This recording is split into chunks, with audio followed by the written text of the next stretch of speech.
akudingi ukuhlola lento le ukudelela nje kwamaphoyisa ala eSouth Africa ahlulwa ukwenza umsebenzi enza into engayona umsebenzi phela nje.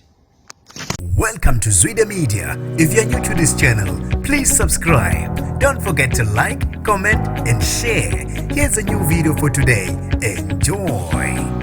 Ufuna ubulungiswa umculi ka-Maskand ogovozile Khumalo othi oshaywe amaphoyisa waze wanaba. Nginibingelele ngiphinde nginamukele kubena kuphi lanibona khona le video. Mangoqala usijonele likhasi wamwelekele igama lami ngosibonga konke wakandwando mothanda ungangibiza intatheli eka YouTube. Uthi ufuna kwenzeka ubulungiswa umculi ka-Maskand waso uphongolo ugovozile tourist Khumalo othi uhlukunyezwe ngamaphoyisa osukwini la izolo engenze lutho. Lo mculi ka-Maskand uthi ugane unwabo uthi ushaywe amaphoyisa kabuhlungwana walimala ngendlela imangalisayo. Ngaphandle uthi ngikhuluma kakhulu bafethu ake ngidedele ivideo uzibonele ukuthi ngabe kwenzakaleni ungathi uzwe ngentatheli eka YouTube awubambe la.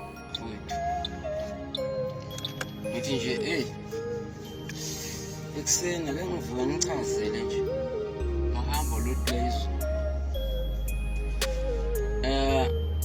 mangiphuma epetitive manje ngiphuma ngokuphuma nje epetitive usenzela emarobotini phakathi uphuma uza eMelo ebemaningi amaphoyisa lapha ehambela nje ikhonvo kodwa nje ngoba bona bayihambela nje kancane babhizi ngalokho babhizi ngakho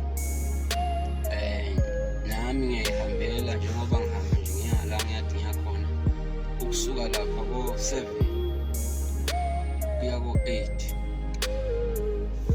abedlula ngoba namathi ngiphuthuma phela ngijaya ukuthi ngithi ngibanje ubuthongo ngoba ngihamba nabafana lapha ngihamba nezingane la lezi ngihamba nazo ngingazi ngibe nobuthongo la endleleni sigcine sesilimala sheshe ngifika kodwa ukubedlula kwami kube icala ukuthi ngibedlule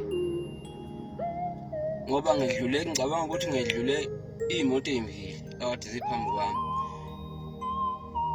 eningathi zingemuva vele ngoba ngazi ukuthi bafike nini emva kwami abanye kade beqhamukaphi kodwa engikuqaphelile ukuthi eningathi zingemuva ngaphambi kwami kade zimbili ngaze edlula lezi moto ithe mangiphezulu uma uphuma enakujeneni kule 4 stop lapha phezulu yokugcina uma uphuma epetitive la kuno KFC khona ne garage ngapha bangimisa ngemphoyisa angama zange nje ngichithe isikhathi bangimisa nje ngavele ngami hayi azange bebuze nje mabefika la emontweni babe ngicavula akhiphela ngaphandle bangishawezo uyabona nje ngoba iso lami libomvu nje impama ayikho into ebuhlungu nje ngokuthi ushaywe umuntu ushaya nje umfana nje omunye umuzi ekushaye ngoba mhlambe ekushaye ngoba enelungelo lokuthi uyakushaya yena uphethe umthetho uphethe ibhamu ze-state akushaye nje ngoba asikho isizathu atisingekho isizathu ukuthi bengishaye angilona iphoyisa mina kodwa akukho la kufike khona ukuthi mina fanele ngishaye and angisona isigebengu angaze ngibe isigebengu mina in my life ayikho into ebuhlungu futhi ushaye intombazane umuntu esifazane nje azokushaya ayishayele nje ishayelo awuhloniphi. How can you overtake convoy yethu awusihloniphi awusiboni kusha amaphoyisa akusiko ne-barrier line lapho engibedlule khona mabeqeda lapho omunye ngoba kade bele kubefika khona othe mayifika ngemva athi umgovozile lo myekeleni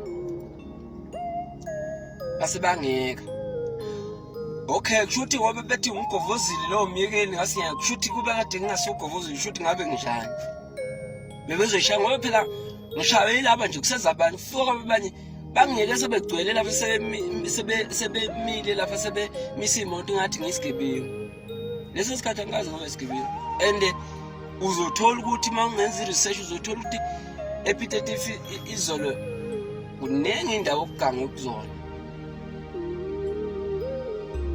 Sinengi uzothola ukuthi khona abantu abephupha mhlawumbe abakhuthuzile izolo, abanye bashaya, abanye bagqekezela khona epitative. Kodwa amaphoyisa into ayaziyo ukuhamba ishaya abantu. Angizovula icala ngoba umthetho wala eSouth Africa niyawazi ukuthi uvuna umuntu osemandleni. Kodwa umphathi wamaphoyisa asepitative ngiyamfuna. Ngiyafuza ukuthi ngimbone nenze appointment ngeke ngimchazele nje ngokunganeliseki kwami ngendlela amaphoyisa akhe asebenza ngayo. Ukuba kufika ngalo yaphoyisa ngabathe ngibani uthi ngivuvuzile ngabe kusho ukuthi bangishaye baze badena. Ngoba uthe mayiqeda nje lo oshilo owebhakhi yokugcina uthe mayiqeda ukusho njalo labade bengishaya bethi athi ngishaya umfana intombazane ifike ingishaya kanje.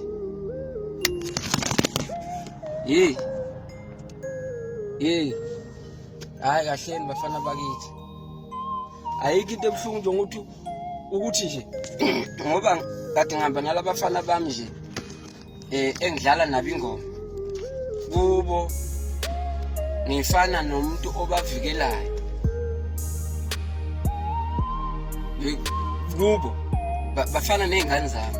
Ayikho into ebuhlungu ukuthi ungazoshaya phambi kwezingane zakho. Ayikho into ebuhlungu njengaleyo. And lamaphoyisa la ade ngishaya lo nje athi lifishanyana.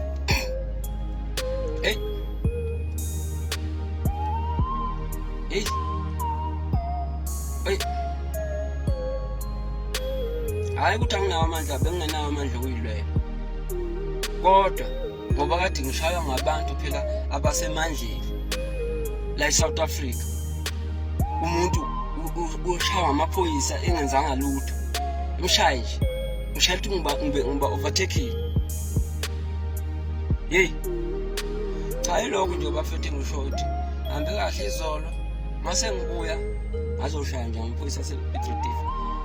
Nginawo ngoba ngithi ngiyamfisa umphathi wakhona. Angizomthola kanjani ngizake ngibheka amanye amaphoyisa engiwazi angakhona epitative. Mhlawumbe ade khona. Mhlawumbe yiyo lana ethi ngiguvuzile ongiyini. Uma ungayeni ngovuza ufuna shaya bulawe njengokusiphila impilo yangesikhathi sengincindezelo batho baba bethu wangavumelekile uku-overtake umlungu. Uma uhamba ngemonto awuvumelekile ufuna umlandela umlungu noma athi ujaka kanjani walandela umlungu seyicala uzokhahlela.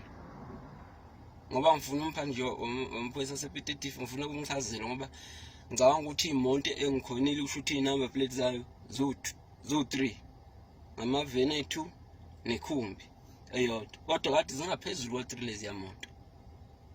Yilo nyanda ngichazele khona abafowethu kuze nazi ngiyabazule nje abanye bekhuluma ukuthi kuvuzile hayi hamba yohlola unenkinga. Hayi akudingi hlola lento le ukudelela nje kwamaphoyisa ala eSouth Africa ahlulwa ukwenza umsebenzi enza into engayona umsebenzi phela nje.